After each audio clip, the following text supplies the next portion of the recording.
এবার আমরা নামিয়ে নেব, নামিয়ে নিয়ে এবার খাওয়ার সময় দেখা হবে, আবার রিভিউ পরে দেবো।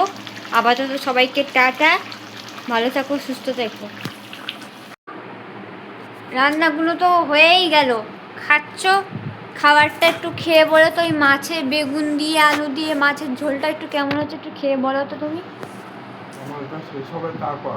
মা তুমি একটু তাহলে তুমি বলো, একটু রিভিউ দাও তো। আরে রিভিউ তোরা দে, আমি দাও না। আমি কেন দেবো? রাঁধুনি কোনোদিন রিভিউ দেয় না, রিভিউ দেয় যারা খায় তারা দেয়। এই যে আমি খাচ্ছি, মা গায়ে করে দিচ্ছি, আমি রিভিউটা দিচ্ছি।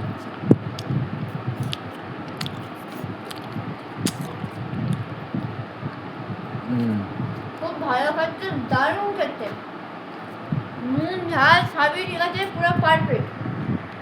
অবশ্যই তোমরা ট্রাই করো এবং রান্না সেটা আরও ভালো হবে। চাটনি আছে, কি খাবে? চাটনিটাও আছে। সব খাওয়া দাওয়ার পরে দেখা হবে আবার। এখন খাচ্ছি, আর বেশি কিছু দেখাতে পারছি না, পরে ভিডিওতে দেখাবো আবার যখন আম বানানোর রেসিপি হবে, আরও নানান রকমের রেসিপি তোমাদের কাছে শেয়ার করবো। ততক্ষণ আমি টাটা, টাকা হচ্ছে নতুন একটা ভিডিওতে। টাটা, সবাই ভালো থাকো, সুস্থ থাকো, সবাই খাচ্ছে। এখন শুধু মা খাচ্ছে না, এখন শুধু খাইয়ে দিতে আমার মাকে কাঁকা লেগে গেছে। টাটা তাহলে বন্ধুরা।